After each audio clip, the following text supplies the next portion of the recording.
శ్రీ గురుదత్త జై గురుదత్త. శ్రీ మహాగణాధిపతయే నమ. శ్రీ సరస్వత్యై నమ. శ్రీపాదవల్లభాయ నమ.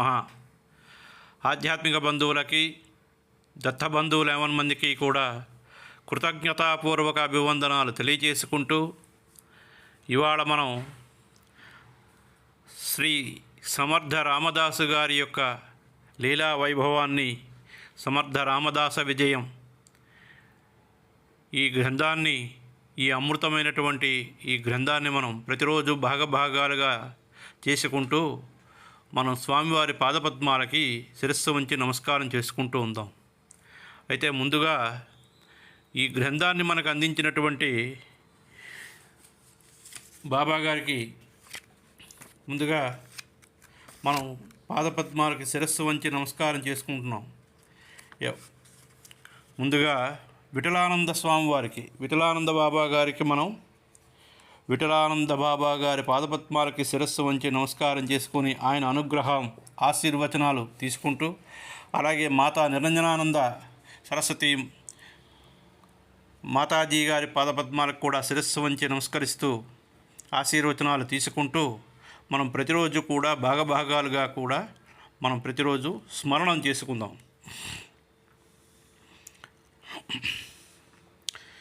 ముందుగా భారతదేశం వేదభూమి, పుణ్యభూమి, కర్మభూమి, యోగభూమి, అదే కాకుండా తపోభూమి కూడాను అయినటువంటి ఈ భారతదేశంలో ఆధ్యాత్మిక జీవగడ్డ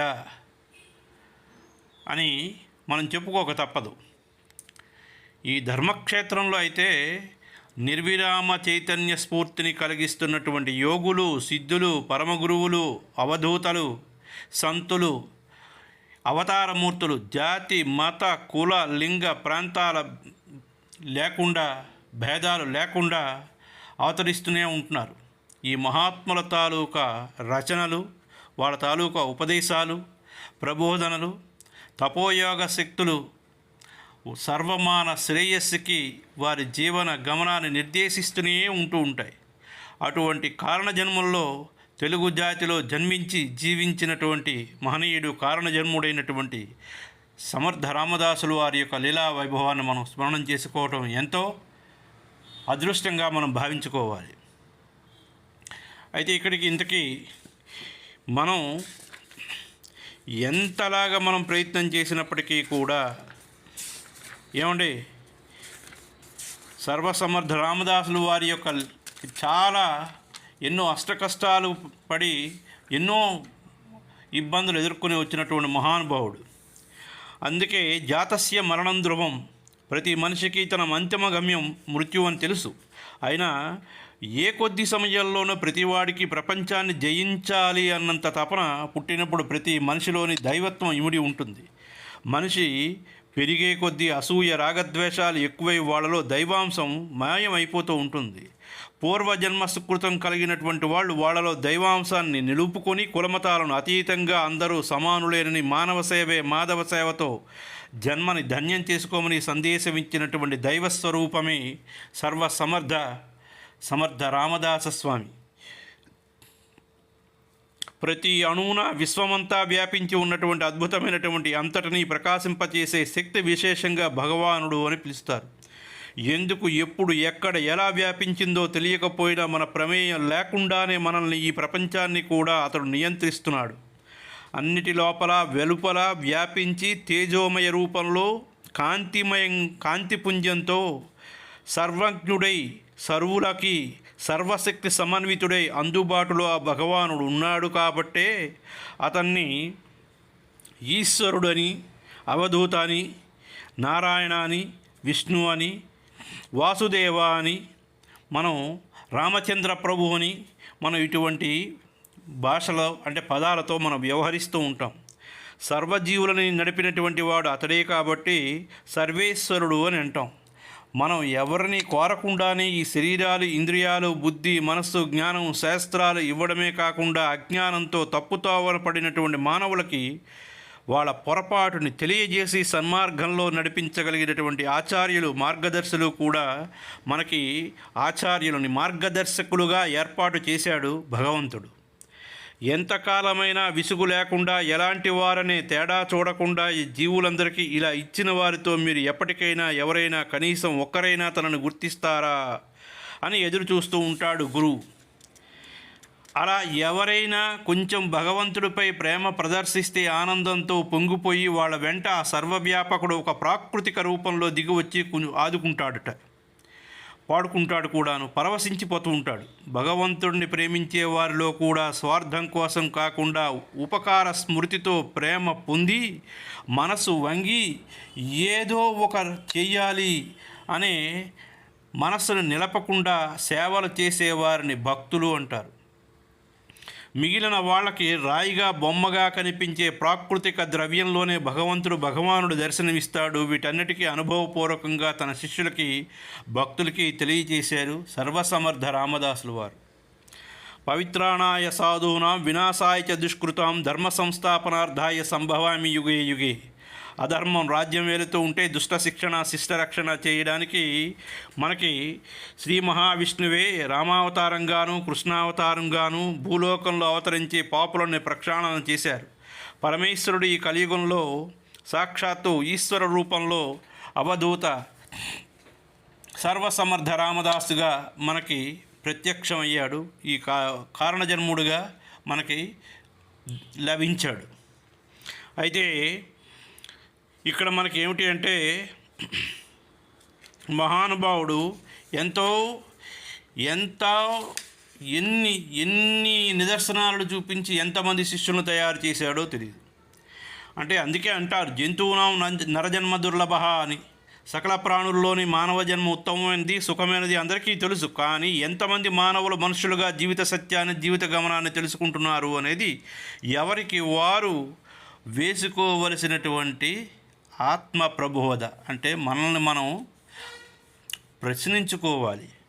మరణాన్ని జయించిన మానవుడు ఉన్నాడు అంటే నమ్మవచ్చు, కానీ మనసును జయించిన మానవుడు ఉన్నాడు అంటే ఆశ్చర్యపోక తప్పదు. మనిషి ఒక చోట ఉంటే మనస్సు వేరొక చోట విహరిస్తూ ఉంటుంది. అనాదిగా ఎందరో మహానుభావులు మనస్సును జయించి పరమేశ్వర సాక్షాత్కారాన్ని తామున్న చోటనే పొందారు. ఇందుగలడు అందులేడిని సందేహంబు వలదు ఎందెందు వెతికినా అందందే కలడు చక్రి అని నిరూపించినటువంటి భక్త ప్రహ్లాదుడు అపార భక్తి నేటికి మానవులందరికీ అవసరమైనది, ఆవశ్యకమైనది. ఈ జగన్నాటక మహాక్షేత్రంలో ప్రాణికోటిలో అందులో మానవ జాతిలో మానవుడు తాలూకా స్థితి పాత్ర ఒకదానికొకటి పోలిక లేనివి. కానీ పూలదండలోని సూత్రంలాగా అందరిలోని ప్రవహించే స్పందించే పరమాత్ముని చైతన్యం ఒకటైన సర్వమతముల నమ్మిక. అంతేకాదు తనకు మించినటువంటి మరో శక్తి ఎన్నో నామాలలో ఎన్నో నామాంతరాల్లో ఎన్నెన్నో పేర్లలో విభిన్నటువంటి అవతారాల్లో విభిన్న నామాంతరాల్లో ఒకటి ఉన్నాదని పూర్వం నుంచి ఇప్పటి వరకు ప్రఖ్యాతిగాంచినటువంటి శాస్త్రజ్ఞుల వరకు నమ్ముతున్నటువంటి విషయం నిర్వివాదాంశము. మానవ జన్మ ఉద్దేశ్యం ఏమిటి అంటే ఆత్మ సాక్షాత్కారము స్వస్వరూప జ్ఞానము బంధ విముక్తి అని పొందినటువంటి మహనీయుడే కారణజన్ముడైనటువంటి సర్వసమర్థ రామదాసు. అటువంటి మహానుభావుడు గురించి అన్ని కాలాల్లోని మనం ధ్యానించి పూజించి ప్రేమించి ఆ శక్తికి చేరువై త్రికాలజ్ఞుడై భగవంతుడిని మరో రూపంగా పిలువబడుతూ మనం సర్వసమర్థ రామదాసుగా మనం పిలుచుకుంటున్నాం. సంఘర్షణామయం పోరాటమయ అవుతున్నటువంటి ఈ మానవ జీవిత సంఘటనలో ఏ వస్తువు ఇవ్వలేనటువంటి ఉపశమనం ఆత్మశాంతి ఆ భగవంతుడి తాలూకా సంకీర్తన మాత్రం ఇస్తుంది. ఈ విషయం దైవాన్ని మనసా వాచా నమ్మిన వారికి అనుభవమే. ఇటువంటి అనుభూతిని సన్నిహితం చేయడానికి మనం తప్పనిసరిగా ఇటువంటి గ్రంథాలని పారాయణ చేసుకుంటూ ఉంటే మనకి భగవంతుడు సాక్షాత్కరిస్తాడు. మనకి స్వప్న సందేశాన్ని ఇచ్చి మనకి మార్గనిర్దేశం చేస్తారు. అందులో ఎటువంటి సందేహం లేదు. విజయాలని విజ్ఞానాన్ని కలిగించడమే కార్యముగా కలిగినటువంటి వినాయక, గణములన్నింటికీ నీవు నాయకుడివి. దేవగణములు శివగణములు వైష్ణవగణములు మొదలైనటువంటివి నీ ఆధీనంలో ఉంటూ ఉంటాయి. అంతేకాకుండా మానవ శరీరంలో ఉన్నటువంటి సకల కణాలకి గుణాలకి గణాలకి నువ్వే అధిపతివి. సాధకులకి సప్తచక్రాల్లో ఎదురైనటువంటి సర్వగణములకి కూడా నువ్వే నాయకుడివి. మూలాధారంలో ఉన్నటువంటి నిక్షిప్తమై ఉన్నటువంటి సకలమునకి మూలకారుడివై ఉన్నటువంటి ఓ వినాయక, నీ అనుమతి లేకుండా మూలాధారంలో ఉన్న మహాశక్తి దాదే కుండలని ఎవరూ దర్శించలేరయ్యా. పురాణ ఇతిహాసాల్లో తెలిపినటువంటి కథలలో పార్వతి నిన్ను సృష్టించి తన ఇంటి గడపలో ఉంచిందని, ఆ గృహనాయకుడైనటువంటి శివుడు వస్తే నువ్వు అడ్డగించావని, ఈశ్వరుడు నిన్ను ఖండించి లోపలికి అంటే పార్వతి శక్తి వద్దకు వెళ్ళాడని ఒక కథ ఉన్నది. ఇది పరమదేవ రహస్యం, సాధనా రహస్యం. సాధకుడు నీ కరుణతో తనలో వికల్పాలు తొలగించుకుని సంకల్పాలని బలపరుచుకుని ముందుకు సాగి నిర్వికల్పుడు అవటమే ఆ ఇతిహాసంలో ఉన్నటువంటి అర్థము, పరమార్థము, అంతరార్థం. ఇటువంటి అనేక ప్రత్యక్ష పరోక్ష జ్ఞాన విజ్ఞానదాత అయినటువంటి ఓ సిద్ధి గణపతి, నీ అనుగ్రహంతో మహామహిమాన్వితుడు ఒక దివ్య పురుషుడు దృఢ సంకల్పానికి ప్రతిరూపమైనటువంటి శ్రీ సమర్థ రామదాస స్వామి యొక్క విభూతులని పరిపూర్ణంగా లిఖించి శక్తిని బుద్ధిని పెంచి సిద్ధిని ప్రసాదించవయ్యా అని సాక్షాత్తు విఠల బాబా గారే రాశారు. అంటే మనం అనగా ఏమాత్రం ఆయన పాదాలకి ఎల్లప్పుడూ మనం సాష్టాంగదండ ప్రణామం చేసుకుంటూ నమస్కరించుకోండి. ఓ ఆదిదైవమా శరణు శరణు రక్ష రక్ష పాహి పాహి జై గణేశాయ నమః. ఓ వాణి నలువరాణి గీర్వాణి సకలలోక సర్వాణి, నీవు హంసవాహినివై పరమహంస తత్వాన్ని నాదరూపంగా వ్యక్తం చేస్తూ ఉంటావు. కవులు, గాయకులు, నటులు నీ ఆరాధకులు. అటువంటి సకల అభిమానులు హృదయాల్లో నివసిస్తూ వాళ్ళ ఉన్నతికి కారణమై ఉన్నటువంటి ఓ సరస్వతి, నీ కృపాకటాక్షాలు లేకపోతే, నీ దృష్టి పారకపోతే, నీ దృష్టి మా యందు లేకపోతే ఏ విధమైనటువంటి అభివృద్ధి రాదు సుమి. సకల కళామయి తల్లి, నువ్వు అపార దయారాశివి కదమ్మా. నువ్వు నా మనస్సులో స్థిర నివాసం ఏర్పరచుకుని నా కళానికి శక్తి ఇచ్చి మృదు మధుర మంజుల మహత్వపూర్ణమైనటువంటి పలుకులతో నా రచనపై నాట్యం చేసి ఈ రచనాన్ని సంపూర్ణం చెయ్యవా తల్లి. పరమహంస శ్రీ సమర్థ రామదాస స్వామి తాలూకా లీలా విభూతులని భక్తులకు అందించే సత్కార్యానికి చేయూతనియ్యవా జనని, నీకు ఇవే శతకోటి వందనాలు అని విఠల్ బాబా గారు అమ్మని వేడుకున్నారు. ఓ త్రిమూర్తులారా, కర్త కర్మ క్రియల రూపంలో సృష్టి స్థితి లయకారకులైనటువంటి మీ అందరి లీలల్ని తెలుసుకోవడం ఎవరికి సాధ్యం? మీ అనుగ్రహం లేకపోతే మీ తత్వం అవగతం కాదు. విశ్వమూర్తులారా, మీ అందరి తత్వాన్ని లోకానికి తెలియజేసి మీ మహత్తుని సర్వజన హృదయాలలో నింపి లోకోపకారం చేసినటువంటి జగద్గురువు శ్రీ సమర్థ రామదాస స్వామి చరిత్ర పరిపూర్ణంగా వర్ణించే శక్తిని, జ్ఞానాన్ని సదయులై నాకు అందించండి. మీకు దాసానుదాసుడు ఈ విఠలుడు. వీనిని మీ వాడిగా స్వీకరించి మీ కార్యాన్ని ఉపయోగించుకోండి. శరీర ధారణ చేసినందుకు మీ గుణగానం చేసే భాగ్యాన్ని కల్పించండి. అకార ఉకార మకార స్వరూపులైనటువంటి మీ చరణార విందములకు ఇవే అనేక కోటి ప్రణామములు అని విఠల బాబా గారు సాక్షాత్తు దత్తాత్రేయ స్వామి వారిని వేడుకున్నారు. దత్తాత్రేయ స్వామి వారిని స్వామివారైతే వేడుకున్నారు, కానీ మనం విఠల బాబా గారినే వేడుకోవాలి. హే నారాయణ, నీ దశావతారాలు మానవ జన్మకి ప్రతీకలైతే తల్లి గర్భంలోంచి పిండోత్పత్తి జరిగినప్పుడు అదే నీ తొలి అవతారమైనటువంటి మత్స్యావతార రూపం. తర్వాత కూర్మ, వరాహ, నరసింహ, వామన, పరశురామ, శ్రీరామ, శ్రీకృష్ణ, బుద్ధ, కల్కి 10 రూపాలు వరుసగా 10 నెలల్లో ఏర్పడ్డాయి. 7వ నెలలో పరిపూర్ణమైనటువంటి మానవ రూపమై వర్ధిల్లు. అప్పుడు జీవుడు అందులో ప్రవేశించడం జరుగుతుంది. రామావతారంలో నీకన్నా ముందు ఈశ్వరుడు స్వయంగా హనుమంతుడై అవతరించి నిన్ను సేవిస్తూ నీ కార్యాల్లో లీనమయ్యాడు. బ్రహ్మ తన సృష్టి శక్తి చేత సర్వదేవతలను నీ వానరులుగా సృష్టించి భూమిపైకి పంపించి నీ కార్యానికి సహకరించాడు. అందుచేత రామావతారము త్రిమూర్తి సమ్మిళితంగా గోచరిస్తుంది. రాముని వాక్కులో సరస్వతి, రాముని ధనస్సులో పార్వతి, రాముని ధర్మపత్నిగా శ్రీలక్ష్మి, ఈ విధంగా త్రిమాతలు త్రిమూర్తుల కలయికతో జగత్తులో ధర్మ సంస్థాపన చేసి మీ లీలాపా రామాయణంలో భద్రపరిచి ఉన్నది. రాముని వాక్కులో సరస్వతి, రాముని ధనస్సులో పార్వతి, రాముని ధర్మపత్నిగా శ్రీలక్ష్మి, ఈ విధంగా త్రిమాతలు త్రిమూర్తుల కలయికతో జగత్తులో ధర్మ సంస్థాపన చేసి మీ లీలా రామాయణంలో భద్రపరిచి ఉన్నది. ఓ శ్రీరామ, దశరథరామ, దశముఖవర్మర్ధన, ధర్మస్థాపన కార్యాధురీన, నువ్వు స్వయంగా మంత్రోపదేశం చేసి నీ భక్తుని చరిత్ర ఇది. నీ అనుగ్రహంతో శిష్యుడైనటువంటి సమర్థుని తాలూకా లీలలు సర్వజనులకి ఆదర్శంగా ఈ విధంగా నడిపించినటువంటి కథ శ్రీరామ శరణు శరణు. అమ్మా సీతమ్మ తల్లి, ఆశ్రిత కల్పవల్లి, ఓర్పుకి శ్రద్ధకి దయకి పతిసేవకు నువ్వు ప్రతిరూపానివి. నీలో నీ ఉన్న శక్తి రూపం ఆగ్రహిస్తే సకల వినాశం హేతు అవుతుంది. అటువంటి శక్తి కలిగినటువంటి నువ్వు ఓర్పుతో, సహనశక్తితో, దయతో నీ శక్తిని నీలోనే దాచుకుని సర్వులకి అనుగ్రహించావు.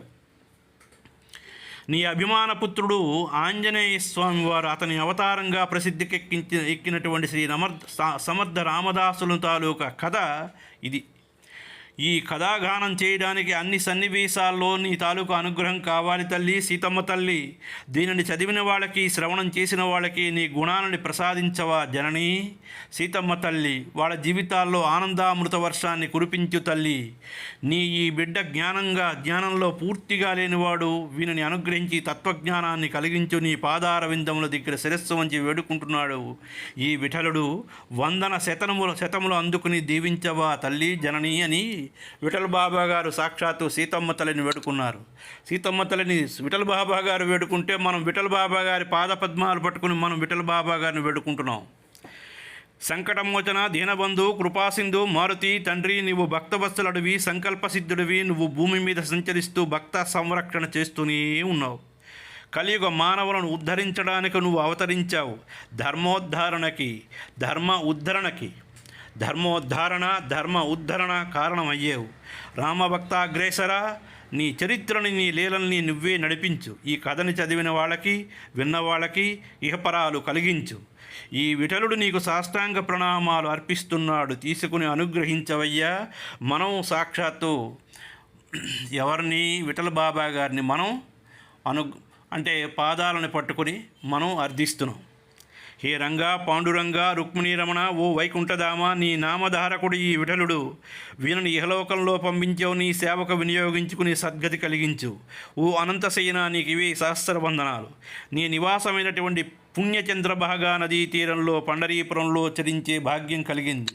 ఎందరో భాగవతుల నడయాడినటువంటి పవిత్ర భూమిపై నీ అనుగ్రహంతో సేద తీర్చుకోగలిగాను. నా ఉనికికి మూలం నీవే కారణం తండ్రి. మహారాష్ట్ర సీమలలో ఉద్భవించినటువంటి అనేకమైనటువంటి మహాత్ములతో అగ్రగణ్యుడైనటువంటి సర్వసమర్థుని చరిత్రం ఇది. జ్ఞానులకి విజ్ఞానాన్ని, సుజ్ఞానాన్ని, సాధకులకు ముముక్షత్వాన్ని కలిగేలాగా ఈ రచనని కొనసాగించవా. ఈ గ్రంథాన్ని పారాయణ చేసిన వాళ్ళకి, ఈ గ్రంథాన్ని చదివిన వాళ్ళకి నీ కరుణారసాన్ని ప్రసరింపజేయవయ్యా. నీ నామధారకుడు విఠలుడు చేసుకున్న ధర్మ ప్రచార ఉద్యమాన్ని జయప్రదం చేయమని వేడుకుంటున్నాను. నీకివే నా వందనాలు. సాయినాథ, సద్గురుమూర్తి, సదా నీవే నా మార్గదర్శివే అహర్నిశలు నడిపిస్తున్నావు. నీ ఆదేశంతో వ్రాయబూలినటువంటి చరిత్ర ఇది. ఓ లీలామానుష విగ్రహ, నీ చరితామృతాన్ని పారాయణ చేసి పామరులు ఎంతోమంది ముముక్షులయ్యారు. వాళ్ళంతమంది నీ తత్వప్రచారకులుగా మారి నిన్ను సేవిస్తున్నారు. కలికల్మషనాశక శ్రీ సమర్థ రామదాస స్వామి వారి లీలా విభూతిని పారాయణ చేసే భక్తులకి కలి ప్రభావం లేకుండా రక్షించు. నీ దాసును అనుగ్రహించి బుద్ధిని, శక్తిని, జ్ఞానాన్ని ప్రసాదించు. ఓ సాయి, షిరిడి సాయినాథ, సాయి సాయి సాయి. శ్రీ దత్తదేవ, అనసూయనందన, అవధూతల దిగంబరుల రూపంలో, బాలోన్మత్త పిశాచ వేషాలలో ఈ కలియుగంలో నువ్వు ఎన్నో రూపాలతో లీలా విభూతులను దర్శింపజేస్తూ మానవుల తాలూకా భక్తి సామ్రాజ్యంలోకి నడిపించి పునీతులను చేస్తున్నావు తండ్రి. నిరంతరం నీ కథాగానాన్ని చేసే నీ బిడ్డడు వ్రాస్తున్నటువంటి దివ్యమైనటువంటి కథామృతాన్ని నిర్విఘ్నంగా నడిపించి సఫలం చేయవయ్యా. నీకు శతాధిక వందనాలు. సప్తర్షులు, అష్టదిక్పాలకులారా, కవీశ్వరులారా, సద్గురువులారా, ఈ బాలుడు మీ వాడు, వీడిని చేయిపట్టి నడిపించండి. సద్గురుని చరిత్రని సర్వజనులకు హితము చేకూర్చేలాగా సాగనివ్వండి. శరణు శరణు, రక్ష రక్ష. సమర్థ రామదాస స్వామి, నువ్వు ఘటన సమర్థుడివి. శిష్యకోటికి నువ్వు చేసినటువంటి హితబోధలు శ్లాఘనీయములు. నీ ప్రబోధమైనటువంటి దాసబోధ సర్వకాలాల్లోని మానవాళికి హితం చేకూరుస్తుంది. అజ్ఞానమని అంధకారంలో అలమటించు వాళ్ళకి చేయూతనిచ్చి జ్ఞానాన్ని వైపు నడిపిస్తూ ఉంటుంది. నువ్వు లీలా పురుషుడివి. నీవే నీ దివ్య లీలా విభూతులు స్ఫురణ కలిగించు. నీ అండదండలే నా సాహసానికి మూల కారణాలు. నువ్వు నిత్య సత్యుడివై ఉన్నావని ధైర్యంతో నేను ఈ కార్యానికి పూనుకున్నాను సుమి. తండ్రి రామదాస తండ్రి, కరుణించు. నీకు నా శతకోటి ప్రణామములు, వందనములు. జన్మనిచ్చిన జననీ జనకులకు పెంచి పోషించి తత్వజ్ఞాన కారకులైనటువంటి సంత్ కైకాడి మహారాజునికి సన్యాస దీక్షనిచ్చినటువంటి దత్త సాంప్రదాయ పరంపరలో చేర్చుకున్నటువంటి శ్రీ శ్రీ శ్రీ స్వామి నిరంజనానంద సరస్వతి మహారాజు వారికి, ఆశ్రమంలో ఆశ్రయమిచ్చి విద్యా ప్రబోధం చేసినటువంటి ఋషికేశులో కైలాసాశ్రమ అధిపతి శ్రీ విష్ణు మహాదేవానంద స్వామి వారికి, అడుగడుగునా నాకు అండగా నిలిచినటువంటి దత్తావతార పంచకం శ్రీపాద శ్రీవల్లభ శ్రీ నరహరి నరసింహ సరస్వతి శ్రీ మాణిక్య ప్రభు శ్రీ స్వామి సమర్థ సాయినాథులకు దాసానుదాసుడి విఠలుడు మీ అందరి ఆశీర్వచనములతో మీ ఆదేశంతో నేను తలపెట్టినటువంటి శ్రీ సమర్థ రామదాస స్వామి వారి లీలా విభూతిని తెలుపు ఈ అద్భుత కావ్యరచనలో తోడు నీడై పదముల్లోనే నిలబడి పూర్తిగానివ్వండి సద్గురువులారా, మీ అందరికీ నా సాష్టాంగ నమస్కారములు అని విఠల బాబా గారు వాళ్ళని వేడుకుంటే, మనం విఠల బాబా గారి పాదపద్మములు పట్టుకుని మనం విఠల బాబా గారిని అర్థిస్తున్నాం. అది అయితే అక్కల్కోట స్వామి సమర్థ లీలామృతాన్ని తనివి తీరా గ్రోలినటువంటి విద్యాసాగరుడును స్వామి యొక్క లీలలు దర్శించి అమృతధారగా ప్రవచించినటువంటి నిత్యానంద యోగి వారు నిత్యానుష్ఠానాలు సద్గోష్ఠి కార్యక్రమాలు చేస్తూ చాలా కాలంగా అక్కల్కోటలో నివసిస్తూ ఉన్నారు. అంటే దివ్యక్షేత్రము కలిగినటువంటి పర్వత శ్రేణిలో చేరినంతనే వారి హృదయాల్లో అపారమైనటువంటి శాంతి ఆనందం కలుగుతూ ఉంటుంది. అలాగే పవిత్ర భారతావనిలో సూర్యవంశరాజులు చంద్రవంశరాజులు అనేవారు తమ పరిపాలనతో సుస్థిరమైనటువంటి రాజ్యాన్ని స్థాపించి ప్రజలని కన్నబిడ్డల్లా, కొందరు ప్రజలే సర్వాధికారులనే భావంతో, కొందరు ధర్మార్థ కామ మోక్ష ఫలాభిలాషులై కొందరు పరిపాలించారు. కలియుగం ప్రవేశించేటప్పటికి ధర్మపరాయణులైనటువంటి రాజులు పాలనలో ధర్మాచరణ కలిగినటువంటి ప్రజల మధ్యలో ధర్మ ప్రబోధం చేసే సమర్థులైనటువంటి యోగుల సాన్నిధ్యంలో భక్తి నిరతులైనటువంటి భాగవతుల మధ్యలోని కలిపురుషుని ప్రభావం పనిచేయడానికి వీలు లేక అణిగి మణిగి సమయం కోసం పొంచి ఉండేది. సత్య శాంతి ప్రేమికులైనటువంటి రాజుల నిర్మలమైనటువంటి నిశ్చలమైనటువంటి అకుంఠిత దీక్షలో పాలన సత్యంగానే మైమరిపించేది. విక్రమాదిత్యుడు, శాలివాహనుడు, అశోకుడు, చంద్రగుప్తుడు మొదలైనటువంటి రాజుల చరిత్రలు మనకి ఈ విషయాన్ని తెలియజేస్తున్నాయి. కాలక్రమేణా ఇవన్నీ మనకి జరుగుతూ ఉండేది.